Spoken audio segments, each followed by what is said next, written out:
हम यहाँ पे पहले समझेंगे धनात्मक विलयन क्या होता है। जब ए बी अणुओं के बीच आकर्षण बल ए और बी से क्या हो जाए, कमजोर हो जाए।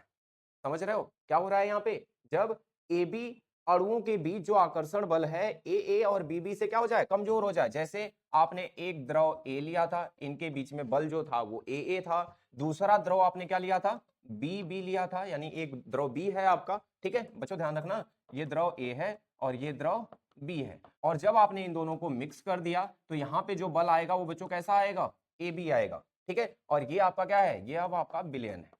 तो विलयन में बच्चों जो आकर्षण बल है ए और बी में, वो आपका क्या है, इन दोनों में जो अलग अलग आकर्षण बल था उनसे कहीं बहुत कम हो गया।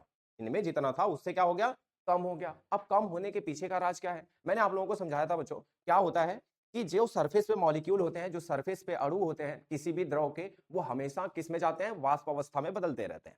अच्छा, जिसमें ना आकर्षण बल जितना कम होता है ना, उतना ज्यादा अणु वाष्प अवस्था में जाते हैं। अब आपको ये बात समझ आ गई होगी, इसके सपोज करो कितने, इसके 100 अणु जाते हैं, इसके 200 अणु जाते हैं, ठीक है। लेकिन जब हमने दोनों को मिक्स किया तो पता चला ए का 150 अणु जा रहा है और बी का 250 अणु जा रहा है। टोटल नंबर ऑफ अणु क्या हो रहे हैं, पहले के कंपेयर में ज्यादा वाष्प अवस्था में जा रहे हैं। इसका मतलब जो आप सोच रहे हो नया जो टोटल प्रेशर आएगा वो इनके सम से क्या होगा, ज्यादा होगा, यानी पी नॉट ए से भी ज्यादा होगा और पी नॉट बी से भी ज्यादा होगा। ऐसा क्यों हो रहा है बच्चों, ऐसा इसलिए हो रहा है क्योंकि जो पहले आकर्षण बल था उससे आकर्षण बल अब विलयन में क्या हो गया है, कम हो गया है। कम होने की वजह से जितने अणु पहले वाष्प अवस्था में जाते थे उससे ज्यादा अणु वाष्प अवस्था में जा रहे हैं। इस वजह से यहाँ पे आंशिक दाब जो होगा हर एक अवयव का, वो पहले के कंपेयर में, यानी उसकी प्योर अवस्था में जो वाष्प दाब था उससे ज्यादा आना शुरू हो जाएगा। इसलिए इसको क्या दिखाते हैं बच्चों, पॉजिटिव डेविएशन दिखाते हैं, यानी धनात्मक विचलन।